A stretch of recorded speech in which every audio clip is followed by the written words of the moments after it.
Bonjour, je m'appelle Fabien Olicard, j'ai l'impression de faire un CV. J'ai bientôt 38 ans. Je suis mentaliste, c'est pas un métier, c'est une passion. Et mes métiers, du coup, c'est d'être sur scène pour faire des spectacles d'humour et de mentalisme, d'écrire des livres sans surprise sur le cerveau et de faire des vidéos qui regroupent aussi un petit peu tout ça. Et voilà, la scène depuis plus de 10 ans, les vidéos depuis 4 ans, les livres depuis 3 ans. Voici ma vie.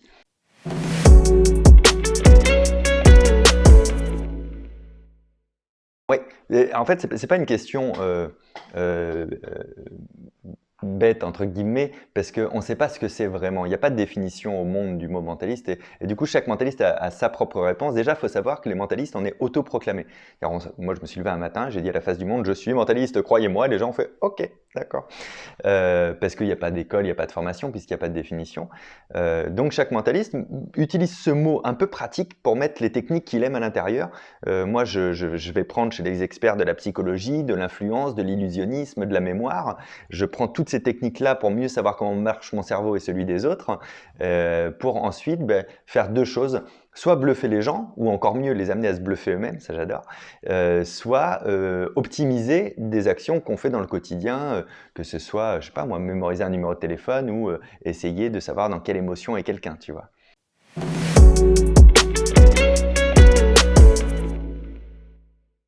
En fait, j'aime même mieux que ça. Vous utilisez le mentalisme tous dans la vie de tous les jours, sauf que vous ne mettez pas ce mot là-dessus.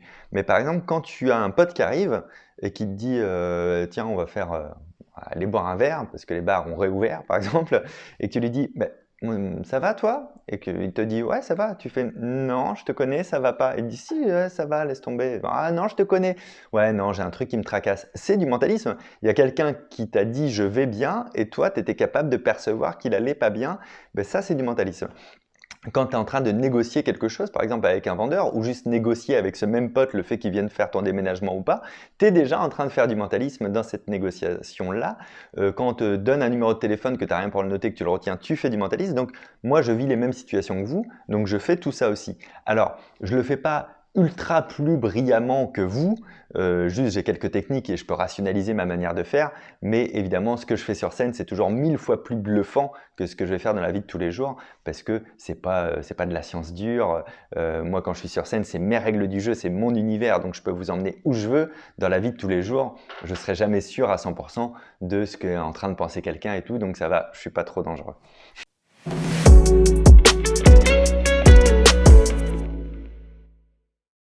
Non, pas tellement, et pas plus que vous, dans le sens où si je veux vraiment analyser par exemple quelqu'un, il va falloir que je parle pas beaucoup, que je sois hyper concentré, que je regarde tout, donc ça fait un peu une rencontre flippante pour l'autre quand même. Tu rencontres un gars qui fait non, je réponds pas, je te regarde. Donc non. Après, il y a des trucs qu'on peut voir, des signes du mensonge, des choses comme ça, mais ça permet d'établir des hypothèses. Moi, je suis jamais sûr de rien dans la vie de tous les jours, je vais juste avoir des hypothèses. Après, si tous les indices vont dans la même direction, il y a de fortes chances que ce soit ça. Surtout que pour faire les analyses, j'utilise des choses qui viennent de la science, mais aussi de la pseudoscience. La PNL, elle a été démontée depuis des années, et pourtant j'utilise certains principes de la PNL, donc je suis jamais sûr et certain de ce à quoi je pense. Donc non, je me laisse aller, j'ai un bon lâcher-prise dans la vie, tout va bien.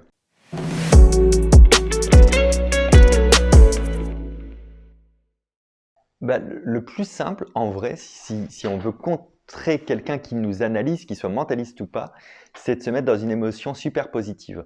Si tu as quelqu'un qui sourit et qui rigole en face de toi, tu peux rien voir de spécial. En fait, ce qui se voit vraiment, la seule chose qui est un peu viable, qu'on peut détecter facilement, c'est les changements d'émotion. Donc les variations dans les émotions. Donc plus la personne elle essaye d'être poker face, donc d'avoir le visage le plus neutre possible, plus les variations tu les vois. Alors que si la personne est hyper détendue, qu'elle sourit, qu'elle rigole, etc., tu ne verras aucune variation. Donc le meilleur moyen de contrer un mentaliste, c'est d'être dans le lâcher prise complet au contraire et de se dire s'il voit des trucs, c'est pas grave parce qu'en fait ça va empêcher de voir des choses.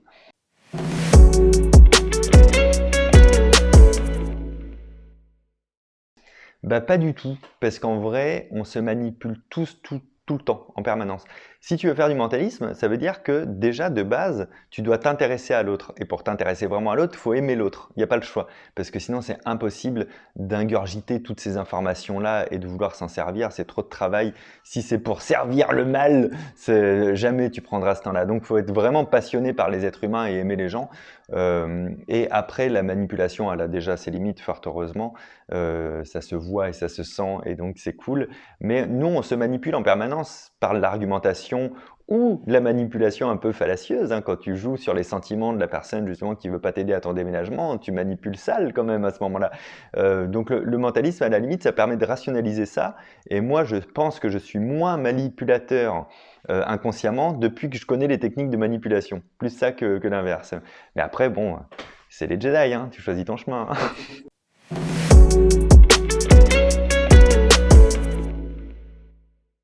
Bah, avec une petite boule au ventre déjà, mais c'est à la fois un peu de crainte et un peu d'excitation, quoi. C'est le bon track du show.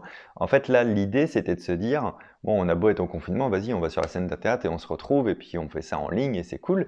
Donc déjà, j'ai un truc qui va beaucoup m'aider, c'est que j'ai 10 spectateurs dans des écrans sur scène avec moi. Donc ça veut dire que déjà, ils auront le micro ouvert, donc on entendra leur réaction.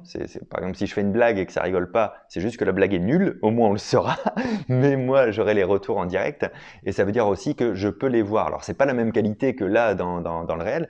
Déjà, j'ai une difficulté, moi, en ce moment, si je voulais faire les spectacles, c'est le masque. Moi, je pense que le masque, c'est un move du gouvernement pour annihiler les mentalistes, parce qu'on peut plus voir les visages en entier, et c'est assez compliqué. Mais là, avec les écrans, quand même, ça va m'aider à faire des choses. Et puis surtout, j'ai été obligé d'écrire des choses inédites, justement, pour bluffer les gens à distance, sans les voir, parce que je veux que toutes les personnes qui soient connectées soient bluffées plusieurs fois depuis leur canapé en se disant « Mais comment il a su que j'avais ça en tête, le gars ?» quoi. Et c'est cool parce que je savais pas que j'étais capable d'écrire des choses comme ça, en fait. C'est cette contrainte qui m'a forcé à trouver des idées. Et au départ, je me suis dit, est-ce qu'il y en a? Et en fait, il y en a plein.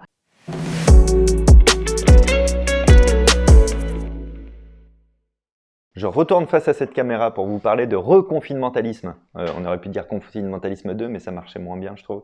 Reconfinementalisme, c'est donc un spectacle qui a été écrit pour l'occasion, dans ces conditions-là. Il sera joué qu'une seule fois, dimanche à 20h. Pour prendre sa place, c'est www.confinementalisme.com. Et je vais répondre à la question que vous posez. Si vous êtes 5 devant l'écran, ne prenez qu'une place. Il n'y a pas besoin d'en prendre 5. C'est juste une participation aux frais techniques de tout ça. C'est un spectacle de mentaliste qui va vous bluffer depuis chez vous, même si vous n'êtes pas dans les écrans avec moi sur scène. Et surtout, vous serez au premier rang de votre propre canapé. C'est pas mal.